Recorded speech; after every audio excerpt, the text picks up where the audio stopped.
Hey guys, welcome back. This is the story about what if Naruto was in high school DxD. Before we start, please subscribe to the channel and like the video as well, it really means a lot. So let's start the what if. It's been a while since I've seen the shop as empty as it is today. Naruto loafed on the usual table in his ramen shop.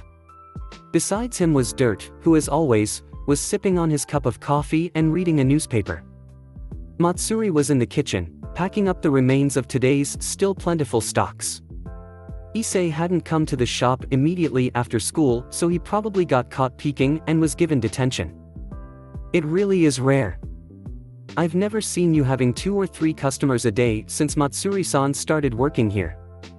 Perhaps it is because of the festival across town. Dirt looked up from his newspaper and gave Naruto a possible reasoning for his lack of customers. A festival? Which one? Naruto's interest peeped a little at the mention of a festival. The Sinnoh Festival, Naruto-sama. Matsuri walked out of the kitchen while wiping her hands on her apron. The festival parade passed by the other side of town sometime between 4 and 5 o'clock, earlier this evening. Ring-a-ding. Here you guys are. Everyone in the shop turns to see Issei walking in wearing a simple brown yukata.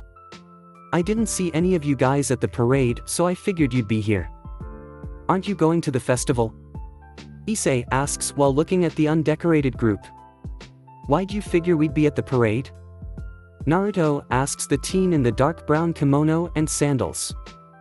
Well, since the festival is always held on the other side of town, this shopping district usually closes down at lunchtime. Most of the shop owners here opens up a stall near the shrine where the festival is held, so I figure you'd be there too. Didn't your neighbors tell you that? Issei explains to him while giving his blonde friend a questioning look. No, I don't speak to my neighbors often. They think that I'm an insanity asylum escape convict. I'm not even going to ask. He looks over to Dirt and Matsuri. So you guys want to go to the festival or not? Well, it does sound more enjoyable than staying in this secluded shop the whole time. Dirt scratches his stubble. It would be nice to see what a festival is like for once. Matsuri glances at Naruto to see if he wants to go. She would gladly stay behind with the blonde if he chooses to not go. A festival, huh? Sounds fun, let's go. Naruto was at the shop's entrance and dressed in an orange yukata before anyone could blink. One moment he was lazily slouching on the table and the next, he's energetically bouncing like a kid on a sugar rush at the door. Hurry up. Come on already. We've wasted enough time. The blonde runs out of the entrance and headed in the wrong direction. Ah, wait for me, Naruto-sama. Matsuri chased after the blonde in orange, also going in the wrong direction. Hey! Where are you guys going? The temple is that way.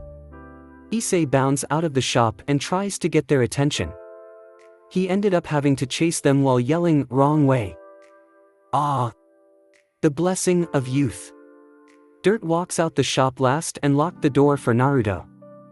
He then leisurely followed the noise of Issei's yell while sipping on his cup of infinite coffee. Wow, so that's the shrine, it's surprisingly crowded, everywhere. Matsuri looks around in wonderment. They have not passed the shrine's gate yet and the young Yukai was already feeling a bit swamp. Discreetly, she moved closer to her blonde master who has lost his earlier hype and went back to his usual lazy impassiveness. Of course, this is a traditional festival.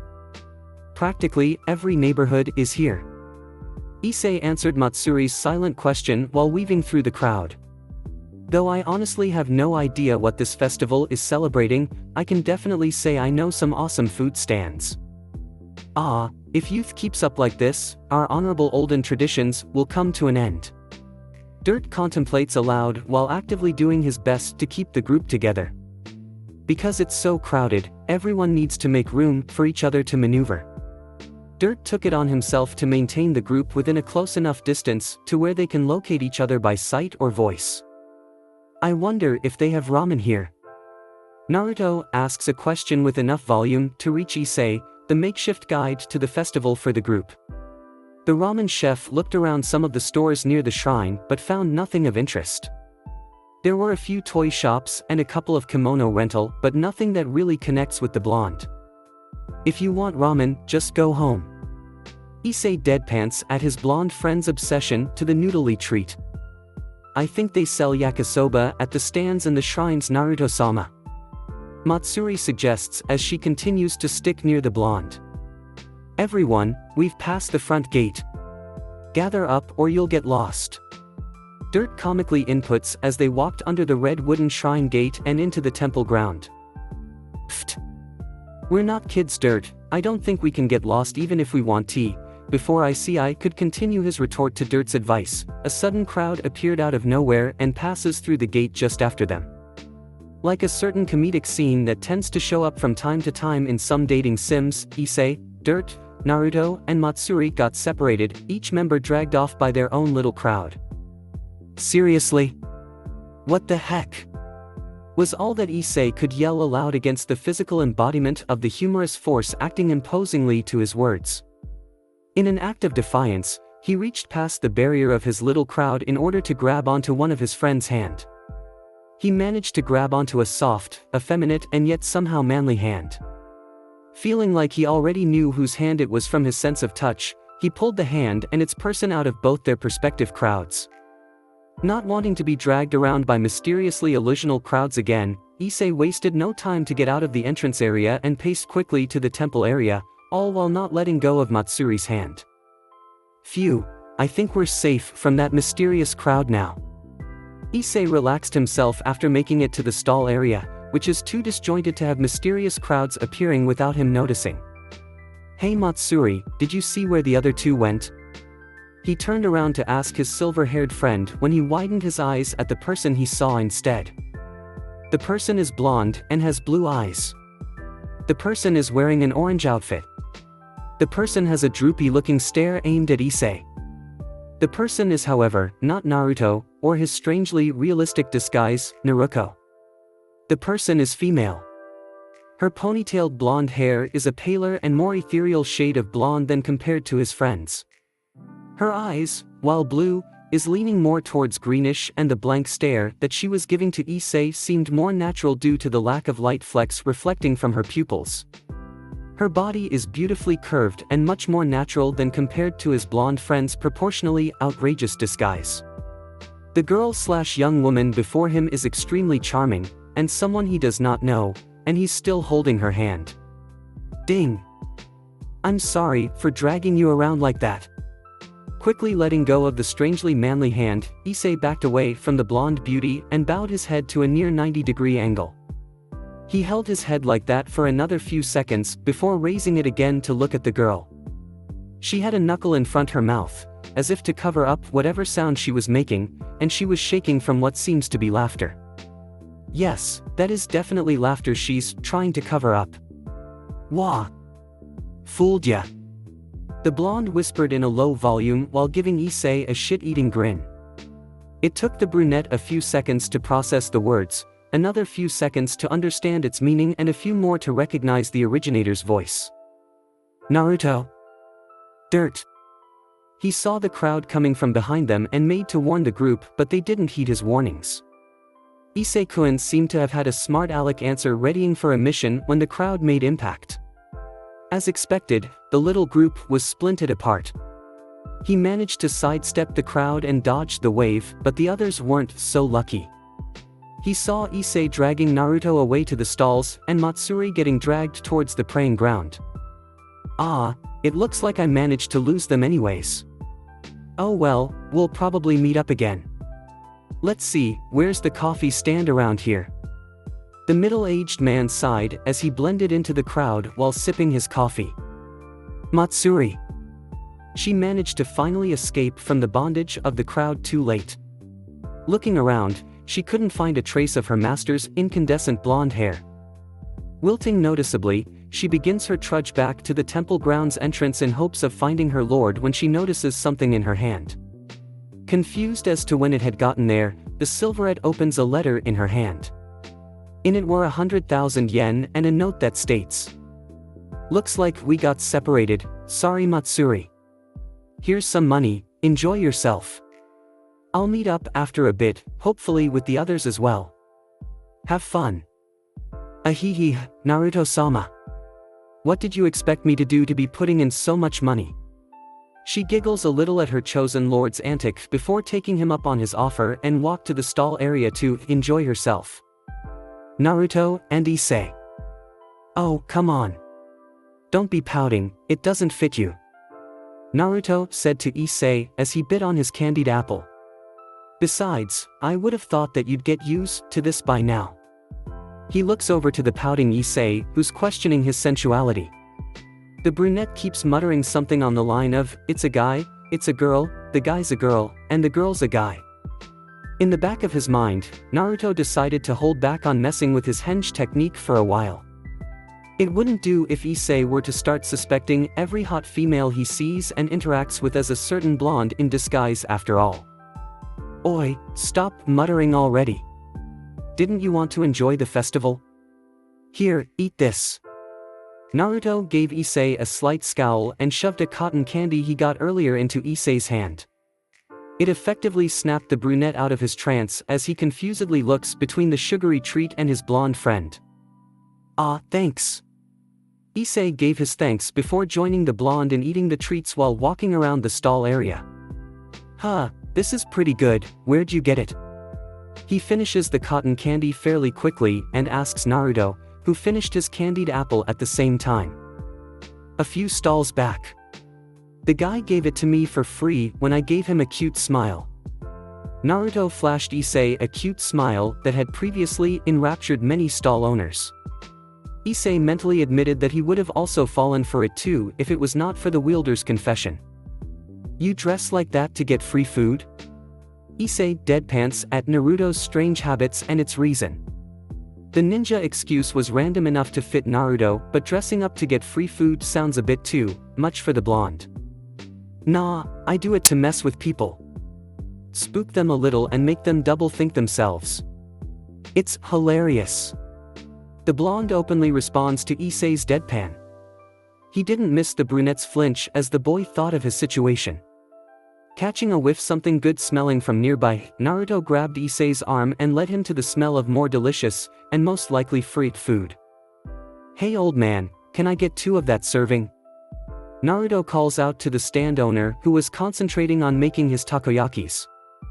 Haha, anything for you sweet, the man laughs at Naruto's direct attitude and looks up from his work. He cuts himself off as he recognizes something after seeing the blonde male, currently female, in full.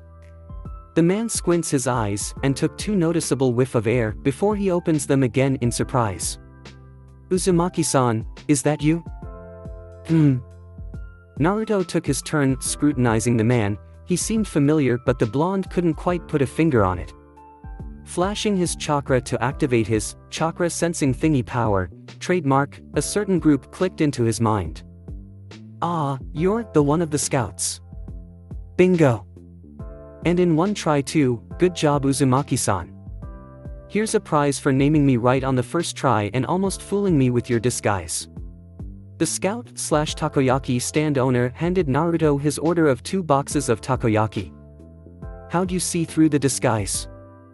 I thought I did a good job at hiding my identity.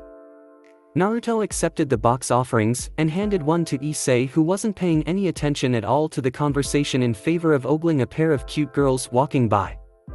Leave it to the hormonal teen to have tact in the weirdest places and circumstance. It is a good disguise, but you should realize that nearly everyone I work with is also in disguise.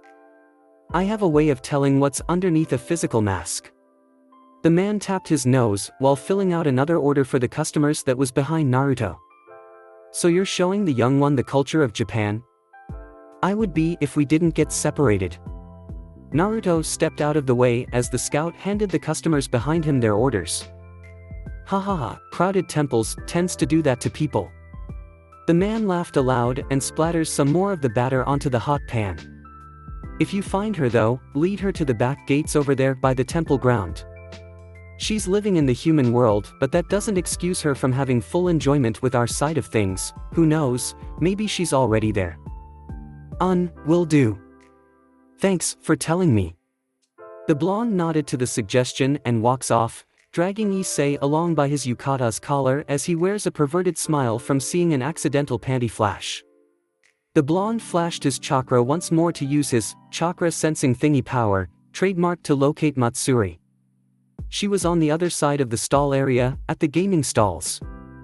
Though he wasn't much of a sensor, he can still tell some emotions by the vague movements of a person's energy. Matsuri's was calm yet energetic, showing that she's, hopefully, enjoying herself.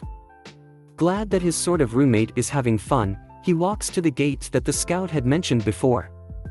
He has no idea what to expect, but he sure as heck knew that it was different from what he's seeing now. Even before he met Matsuri, he knew that there was more than humans living in this world like the bijus and summonings of his previous world, but the problem was that he never really bothered looking into them until Matsuri appeared. Knowing nothing more than a few Wikipedia searches, he was kind of excited about what's to come. Hey Naruto, where are we going? Issei on the other hand was beginning to sweat in apprehension. When he finally noticed his surrounding was auspiciously missing cute females in kimonos, Naruto had already dragged him off to who knows where. The glint in the blonde's eyes that reminds him too much of serious Naruto is already a warning flare. The fact that human activity was thinning out and dead trees were becoming more prominent by the second wasn't doing much to help. A fun place that my friend suggested, I see it right over there. Naruto said as he points towards an aged shrine gate surrounded by walls. The oppressive aura that was visibly surrounding the shrine gate made Issei gulp aloud. Fun. You sure this friend of yours is trustworthy? No, not really. The blonde answers in complete honesty.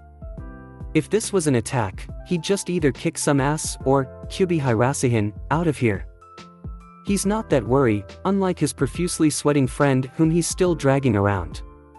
As he steps into the gate's vicinity, a nearly untraceable pulse of power vibrated from the gate and touched both teens. Naruto felt his chakra surge forward to counter the power, and he felt the inactive Gautama in Issei's pocket do the same. The power retreated back to the shrine gate and the oppressive aura from earlier dissipated. It seems that was the gate's anti-human function. Maybe you should look into whatever that power was. It certainly wasn't chakra, not that the humans of this world produce much of the energy substance to begin with, being with no chakra coils and all. He let Issei walk on his own again and motioned the teen to follow him past the gate. The difference between the inner and outer portion of the gate was tremendous. Outside is a small field surrounded by dying grass and trees.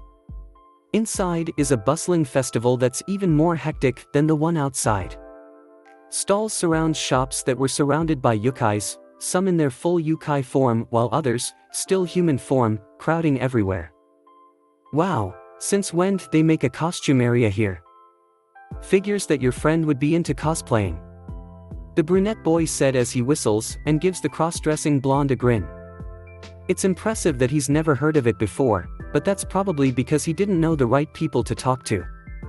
Naruto grinned maniacally when he saw an 8-foot-tall Oni making delicate sweets and a little girl arm wrestling something even bigger than the Oni elsewhere. This was going to be fun. Matsuri. Ah, you're the youngling/scout. Both Matsuri and the takoyaki stand owner pointed at each other out as they recognized one another. The stand owner was focusing on making yet another great batch of takoyaki when he heard a familiar voice ordering a box and looked up to see who it was.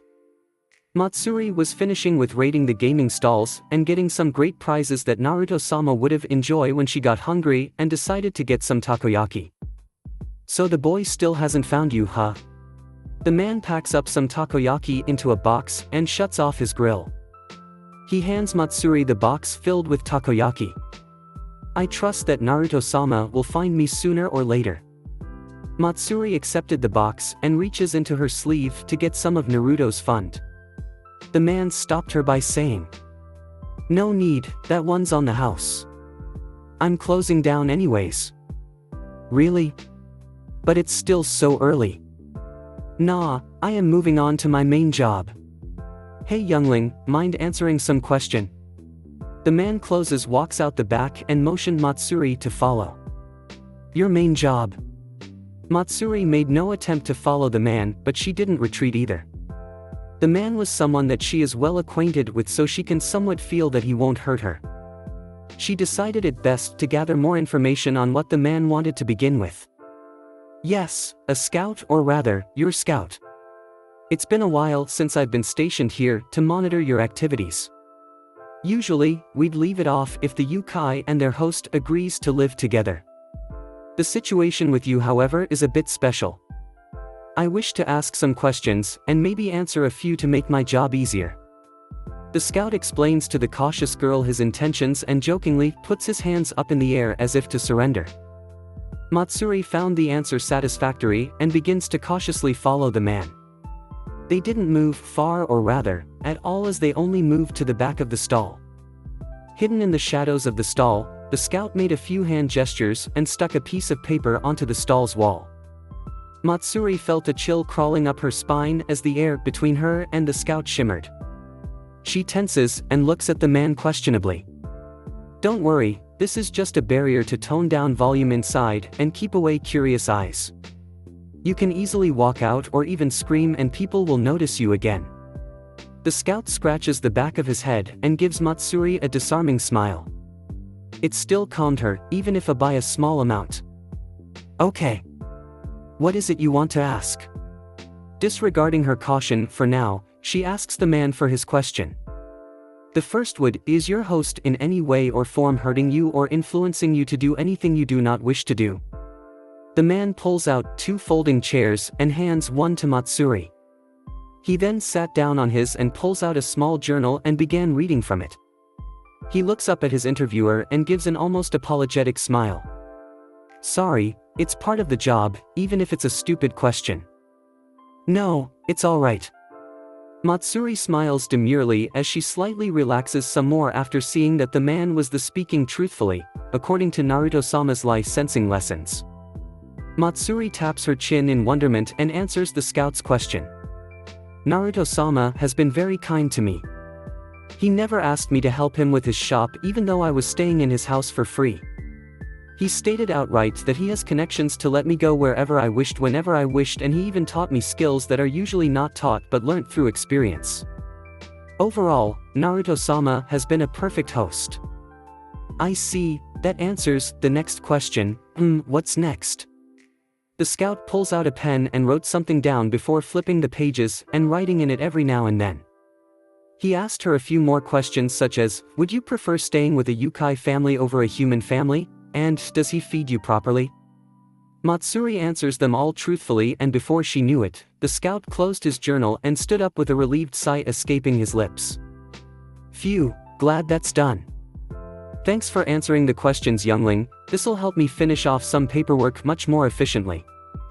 No problem, please come and visit our shop if you really want to thank us. Matsuri gave him a winning smile as she shamelessly advertised her shop.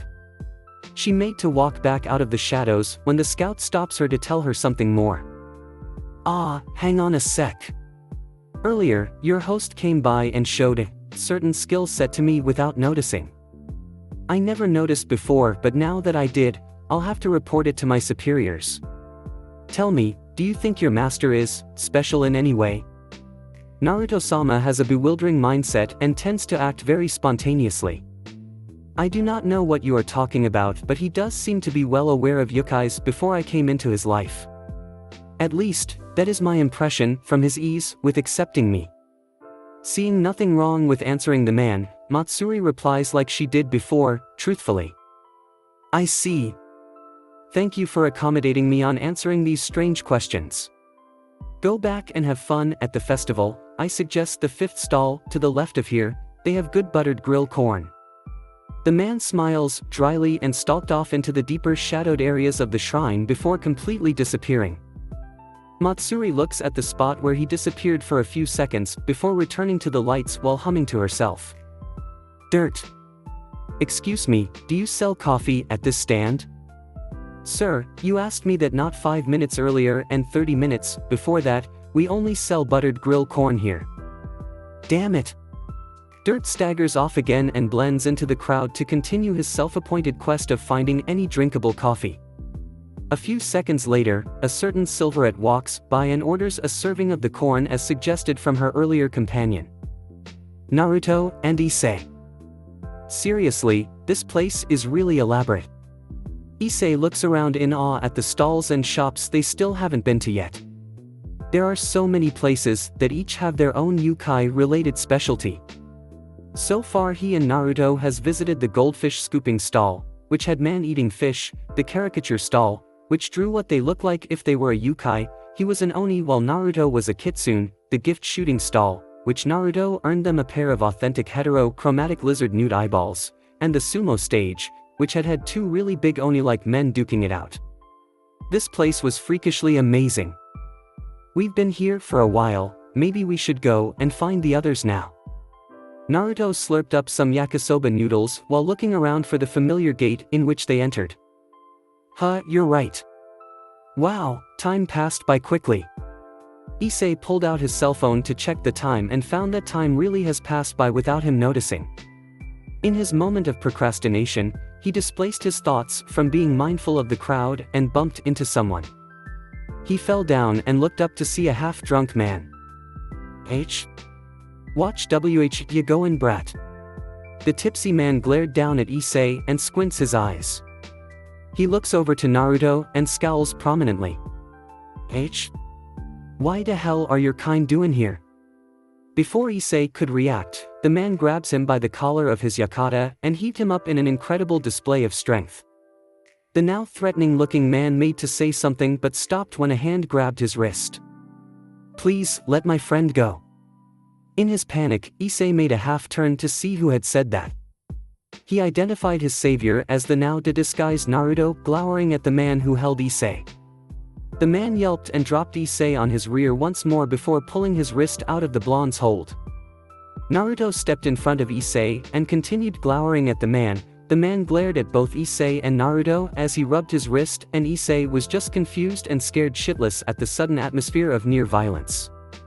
It continued this way for a few more moments before another man broke through the crowd and ran towards the man who grabbed Issei. The newcomer patted the offender on the back to grab his attention, and then the two had a heated whisper discussion. It was really a half-whisper conversation, seeing as the drunken man said everything in full volume. Issei heard a few lines like, "But they're probably host. Why, they here. Visit, fun is all," but couldn't make heads or tails of their conversation. Sooner or later, the drunk conceded to the other man and stepped back. The other man stepped forward and bowed his head towards Naruto's and Issei's direction. Sorry about that. My friend had a bit too much spirits and couldn't tell where he was. It was an honest mistake. Sorry about that. The man looks up with a goofy half-crooked grin and silently asks for an acceptance to his apology. That's okay, just please be more mindful of others. Naruto nodded slowly but still kept his glare. The man bowed a second time before turning to drag his drunk friend away. Just as they disappeared into the crowd, Naruto turns around and pulled Issei onto his feet. He then grabbed Issei's hand and walked off in the opposite direction of the other two. So what was that about? Issei breaks the uncomfortable silence that persisted as the two walked. Naruto paused and lets go off Issei's hand. The blonde turns around and Issei could literally see the change from serious to droopy on his friend's face. He looks at Issei with a lazy demeanor and gave a slow blink before saying, "No idea. Probably just some drunken rambling." Naruto simply said while giving Issei his lazy stare. Issei didn't believe one bit of that but decided that if his friend was going to keep silent about something then he should just let it be. It's not like he even understood what that something was. He just knew that him being there drew the man's aggression. Perhaps he's the father of one of the girls that he, Matsuda and Motohama peeked on. That would explain a lot of things. They walked in silence once more, though this time, without any of the thickness of the earlier atmosphere.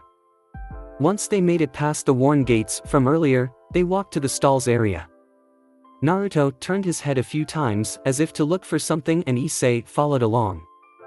He saw a flash of silver moving in the crowd and called out, "Matsuri!" The silver head paused and turned to the voice. It took her a moment, but she seized the mop of blonde that could only belong to her master and spiky brown locks next to it. She navigates herself through the crowd and smiled happily as she sees her master and friend. "Hello Issei-kun, Naruto-sama, did you enjoy the festival?" Issei flinched as if he remembered something bad and gave an awkward smile. Naruto nodded his head and asked her the same question with a drowsy smile. "It was enjoyable. How did you enjoy the festival, Matsuri?" "I had fun, thank you very much, Naruto-sama." Matsuri bowed her head to Naruto to show gratitude for him giving her money to enjoy herself. Naruto waved it off and Matsuri raised her head again. "Is Dirt-san not with you?" The Silverette looks around to locate the last member of the group but found that he was missing. "Meh, the guy's probably off trying to find coffee or something." Issei quips at Dirt's affection for coffee. "I don't know, maybe poor little Dirt got lost in the crowd." Naruto follows up with a grin. Beep beep beep. Before the group could continue their conversation, a speaker rang overhead and said, "Attention all festival participants, this is an announcement from the Lost Child Service. Will the parents and/or guardian of one Dirt-haired please come and pick him up? I repeat, will the parents and/or guardian of one Dirt-haired please come and pick him up?" Garti. The group scrambles to find the lost child office. I seem to have run out of coffee," Dirt says as he puts down the ever-present cup of coffee in his hands. Naruto drops his controller. Matsuri drops her broom. Issei drops his pencil. Eerily, the three turned their heads to Dirt's direction as one, mouth agape and eyes widened in shock. "What? Did I miss something?" Dirt looks around at those staring at him inquiringly. Chaos exploded. "Matsuri! Go get coffee ASAP." Naruto jumps out of his chair and orders Matsuri to go to the kitchen to prepare Dirt's life essence. He then walks over to Dirt and pats the man gently while saying, "Breath man, it's okay. Matsuri will get some nectar immediately. Don't die on us here." "Yes, Naruto-sama." Matsuri bolts over the counter and enters the kitchen immediately after Naruto's command. "Hello 119. This is an emergency. My friend is rapidly losing the liquid that's keeping him alive." Issei pulls out his phone and instantly begins filling in the request for an ambulance. Isn't this going a bit overboard? I'm not so into coffee that I need it to live, you know. Dirt begins chuckling as he figures out the cause of the commotion. He feels Naruto's deadpan drilling through him on his back without even turning around. He sees Issei closing his phone and turning around to add another deadpan to the group. Matsuri sticks her head out of the kitchen and adds the third and final deadpan. "You drink the stuff every day. You never seem to not be drinking the thing. Frankly speaking, I wouldn't be surprised if your blood is 99% coffee, Dirt-san. I limit it to only 20 cups a day, you know. That's still a lot. Moo, so mean. And here I was hoping to teach you kids the ancient art of coffee making." Dirt attempted to pout, which caused Issei and Naruto to back off while Matsuri stuck her head back inside the kitchen. "So you wanted to show us how to make coffee? What's the point? Even Issei knows how to use a coffee machine, probably." Naruto picks up his controller off of the ground and sits down again while giving Dirt a raised eyebrow. "I'm not going to give you the pleasure of replying to that." Issei scowls in Naruto's direction and returns to his homework. "Coffee machine? No, I don't mean that pathetic and miserable excuse of a half-assed drunken monkey bartender with no hands. No, what I mean is real coffee making. What I meant is this." With an engaging air flowing from him, Dirt pulls a large suitcase out of nowhere and puts it on the table, which Issei had half in mind to clear up. Naruto shuts off his game system to see what Dirt was planning on doing, and Dirt dramatically flips the case open as he gathered everyone's attention, including Matsuri's, who's peeking out of the kitchen entrance. Inside the case was an assorted collection of tools, machines, and beans. Issei stared at it and picked up one of the machines. He examined it for a while and looked over to Dirt. "A fancier coffee machine? Naruto's automatic response was to smack the brunette upside his head, while Dirt lamented on how his tools was being compared to the armless monkey. Matsuri chuckled and told Issei that the thing he was holding was a portable water heater. So you wanted to show us the ancient art of coffee making by using modern tools for making coffee? Naruto raises his eyebrow as he holds up an electronic stove. The ancients wished they had this kind of technology. Dirt deadpans and unpacks all the tools. He lastly puts down the bag of, probably, coffee beans and clears his throat. I wanted to treat you kids to a proper cup of coffee since you've been looking sullen these past few days. True to his words, the shop's atmosphere has been leaning from calm and relaxing to eerily quiet and downright depressing the past few days due to a series of unimportant and unrelated circumstances such as Matsuri slipping and breaking some plates, Issei taking one too many beatings from various females that he and his friends peeped on, Naruto having finally finished all his dating sims and having nothing to do in Dirt. Well, nothing really happened to Dirt. Put together in approximately the same time frame, the sullen atmosphere was created without anyone realizing it except for Dirt. So you brought all of this to make us coffee? Issei questions Dirt's plan. Not at all. I wanted to show you the art of coffee making so that you can do it yourself and cleanse your mind of all its earthly burden. To wash away all the taint that depression had left you with through the cleansing effects of the black nectar of the gods. And you wonder why we call you a damn coffee addict. Naruto stares at the middle-aged man stonily. Everyone knows that ramen is the true nectar of the gods. To say otherwise is blasphemy. I remember a coffee cake recipe I looked up earlier. Maybe I should try making some. Matsuri offers her input from behind the kitchen's line. Dirt smiled and nodded while her lord shrugged. She took that as a go-ahead sign and withdrew into the kitchen's interior to prepare the sweet treat. To make coffee you must first. Dirt turns back towards the boys and began his lecture on coffee. Naruto and Issei didn't understand half of it and didn't bother remembering the other half. They would normally have tuned him out by now, but, to their shock, they found themselves being enraptured by his words. His tone, his gestures, his various actions to use his tools all took their attention towards him and only him. The two could have done nothing except silently accept their fate while Dirt blabbers on about coffee. After what seemed like an eternity, approximately 20 minutes, of grilling, smoking, grinding and dripping the beans, Dirt puts 1 cup of coffee each in front of the hollow-eyed boys. The two took a sip and slammed the cup down instantaneously. It tastes exactly like regular coffee. I thought you two wanted normal coffee that tastes like the handless monkeys. Dirt evenly replies as he sips his own cup. Besides, that was just to show you two how to prepare a cup. Show me up and make a better one. The middle-aged man attempts to challenge the two. He was at least fairly sure that Issei would be all for it. Might as well. Issei harumphs loudly and stood up to attempt what Dirt had shown him. The middle-aged man took a seat and watched the young high schooler struggle with the stove. He thought that it wasn't that hard. All he had to do was follow the steps that Dirt had attempted to explain to him. Though he struggled with the tools, he didn't have much problems attempting to make his coffee, but, throughout the whole process, he felt something missing. A memory of earlier came to mind. Coffee is an energizing essence that wakes up the drinker. If the brewer is just as down as the drinker, then the essence will be lost. The key in coffee making is not skill or technique, the only true secret is unending will to get what one wants. So that's it. Issei recollected himself after days of depression and truly opened his eyes. So what if the kendo club has given such a rough beating? That should be nothing in the face of a harem king. A harem king is one who stands above all others and face tribulations after tribulations without flinching. What is he doing now? Why is he moping around? This isn't how a harem king should be. If he wanted to be a harem king, then he should be standing strong with his back straight. Oh.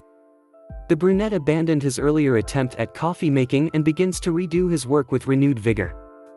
Everything he does, every step he finishes was imbued with the energy that would have light up Tokyo for days on end.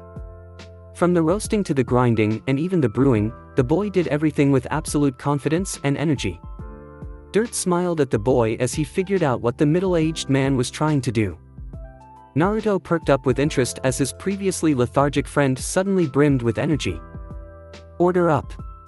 Once the boy was finished, he poured the final product within 2 cups of coffee and served it to his 2 waiting friends. The 2 took the coffee wordlessly and sipped it, only to spit it back out in a simultaneous SPI take, that even came with a small coffee-colored rainbow. What's wrong? Is the coffee that bad?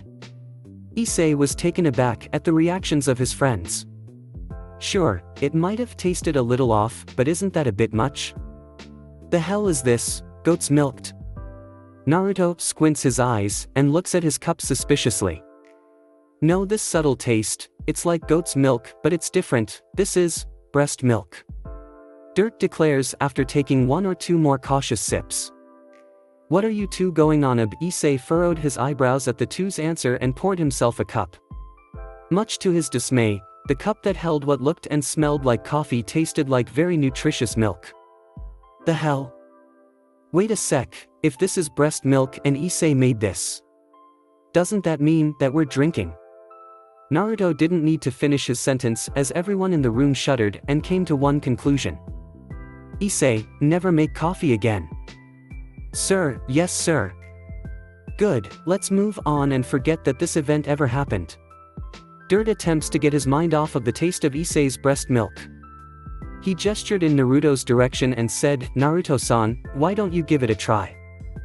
The blonde shudders noticeably and gets out of his chair to go to the items. He stood there and glares at the tools for a few tense seconds while Issei situates himself back into his seat. Finally, the ramen chef sighs and said to Dirt, my cook's pride cannot allow me to use another's tools. Without saying anything else or even wait for a response, the chef grabbed the bag of coffee beans and walked into the kitchen's interior. A few seconds later, Matsuri was gently pushed out and the kitchen's door was slammed shut before the confused Silverette could even blink and say, eh? Issei and Dirt walks up to the confused girl as she stares at the door.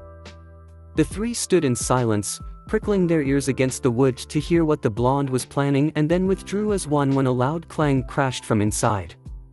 Another loud clang followed and a flush of fire being lit came after.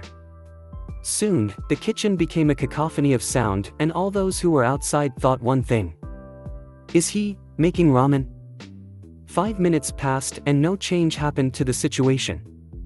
Dirt and Issei walks back to the table while Matsuri decided to sweep the floor again. Dirt turned on the television to find something to occupy himself with while Issei went back to his homework. An hour later, the kitchen door was slammed open and Naruto proudly walks out with a platter holding 4 large bowls of steaming hot ramen. He walks to the table and sets down the platter to distribute the bowls and 4 small plates of cake that was previously hidden behind the bowls. He gestures Matsuri to come and eat while carefully reading the reactions of the other 2. Issei naturally has a look of distrust against both the blonde and his mysterious unidentified bowl of ramen. Dirt curiously swirls around the ramen broth with squinted eyes. Matsuri sat down at the table and stared at the bowl as well.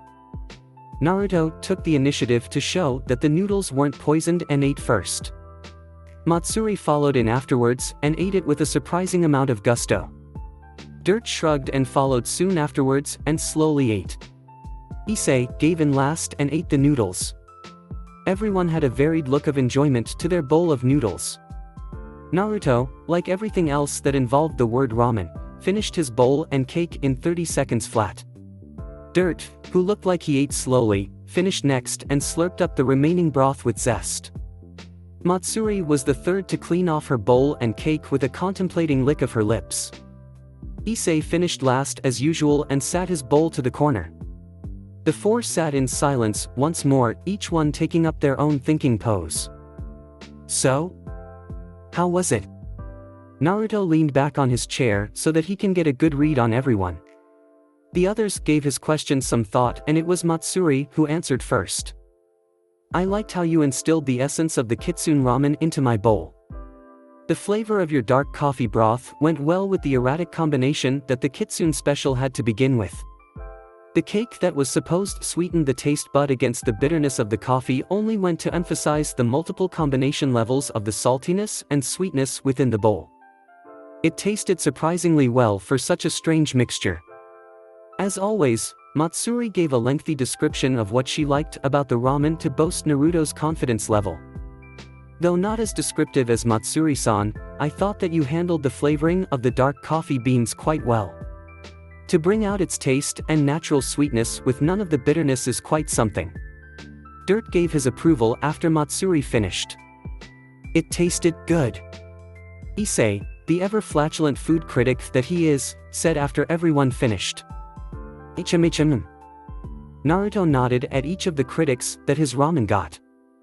He smiled at each positive remark and finally said, "So if you had a chance, would you eat this ramen again?" "I would eat anything Naruto-sama makes. I could go for it on occasions. It's better than plain pork ramen, so sure, why not?"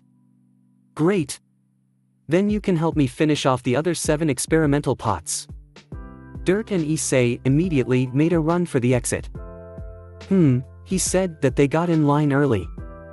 I wonder where they are. Issei mutters to himself as he walks along a crowded line that's waiting for the midnight release of a certain dating sim called Love School Fest. It's supposedly the second addition to the first, Love School Fest, that Issei remembered he once bought an otome version of and left at Naruto's, but couldn't find any information about it on the net other than the fact that it's a ghost game afterwards. He had told Naruto about it as well as his intentions to buy the second, Love School Fest, and Matsuri immediately jumped at the news. Somehow or another, Naruto ended up scheduling a meeting at the midnight release with everyone. According to the text, Naruto and Matsuri got there early, Dirt came a while later and Issei was the last one due to his homework. Who knew Matsuri was a fan of that franchise? After walking past half of the crowd and still not seeing them, Issei pulled out his phone and called Naruto's. The blonde answered his phone on the 3rd ring. "Hey, Naruto, where are you guys?" You must be pretty far off if you haven't seen us yet." "What do you mean by that?" "Just keep walking and you'll see what I'm talking about." Yawn. "Geez, don't fall asleep before I get there. You're the one who planned this. At least have the dignity to be awake enough to buy the game yourself." Yawn. "Sorry, it's just really comfortable." "Comfortable? It's half raining out here, how are you comfier?" Issei made a half-choking, half-snorting sound as he saw what Naruto meant. "Ah, you're here. I see you over there." "Hi Issei." A little distance off, Naruto started waving at Issei with one hand while he held a cell phone in the other. He was sticking his head out of a large orange camping tent that was big enough to comfortably hold 6 people. The tent had wheels under it and 2 oars sticking out on the sides. If that wasn't ridiculous enough, the smell of food that wafted out of the tent as he got closer sure made up for it. He ignored the weirded out look that he got from the other game buyers as he walked up to the tent and went inside. "Ah, Issei-kun, just in time. The hot pot is almost ready." Matsuri greeted Issei as he walks in. She sat at the low-lying table in the middle of the tent while cooking the hot pot's broth. Naruto was at one side of the tent playing his portable GS and rolling around comfortably on a bunch of blankets like some sort of lazy overgrown house pet. Dirt was on another side reading a magazine while sipping his coffee. "Seriously? Couldn't you have just waited in the line like normal people?" "Normal is overrated," Dirt begins in monotone, like it was a practiced line that he had prepared for this occasion. "Eccentric people is what makes the world go round." Naruto finished with a smirk. Issei rolled his eyes and smiled in exasperation. He couldn't argue with that whimsical-sounding line. He walked over to Matsuri to help her with anything she might need help with. She asked him to prepare some plates and get the drinks from the cooler. He laid the plates and the chopsticks on the 4 sides of the table and filled 3 cups of ice for himself, Matsuri and Naruto. Dirt didn't need any as he already got his coffee. Another 5 minutes of preparations and Matsuri deemed it good enough to eat. "Everyone, food's ready." Naruto Caterpillar crawled his way to the table and Dirt walked and sat down at the table. Once settled, everyone clapped their hands in unison and said itadakimasu. Each one began chowing down their own food of choice. Dirt ladled some soup, Issei cooked some meat, Naruto got 2 eggs, and Matsuri went hot pot shogun. It was a quiet meal that finished in roughly half an hour. Dirt volunteered to go throw away the disposable since he also needs a refill of coffee. Matsuri cleaned the mess within 5 minutes and Issei found himself with one problem: how's he going to spend the leftover 4 hours before the midnight opening? Naruto had his portable game, Dirt got his magazines, Matsuri isn't ADHD enough to lose her mentality after sitting still for more than an hour, but Issei has none of those features. He almost wished he brought some homework. Matsuri, as if noticing Issei's problem, tapped him on his shoulder and brought out a pink portable PXP system. Issei-kun, would you like to help me clear some roots from the first Love School Fest that I have trouble with? It's the tsundere root that Naruto-sama refuses to touch no matter what. Matsuri gave a sort of troubled smile at Naruto's direction as the blonde noticeably becomes lazier in his fortress of blankets. Issei had to hold himself back from jumping the silver-haired girl while screaming, "Matsuri! You're such a bro!"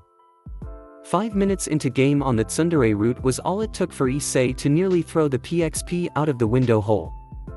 Whoever the hell thought that the idea of combining the cool and collected attitude of a Kuderi and the abrasive words of a tsundere was a good one ought to seppuku themselves. Seriously, there isn't even a noticeable route. What kind of bad end is it when the heroine hands the player a poison bento with the classic tsundere line, "I had extra, it's not like I made it for you or anything." Humph. Even Matsuri's eyebrow is twitching noticeably. Ah, so that's it. Yes, the heroine just has bad cooking capabilities. All we need to do is raise the poison resistance stat for our character before continuing her route. Yes, that must be it. Matsuri decided with a scary smile on her face. Issei didn't even want to figure out how she plans on discovering the poison resistance skill. 20 minutes in and Issei starts to slowly back away from Matsuri inches by inches. The Silverette was letting loose enough concentrated killing intent to cause illusions of death scenarios to happen from the corner of his eyes if he stayed close enough to her. So far, they discovered around 2/3 of the bad ends that was programmed into game and the heroine is still actively trying to kill them. First was the poison cooking, then came the accidental flaming arrow headshots. After came the real sword, kendo fights, and the barehanded wrestling contest, with her pet bears, plural.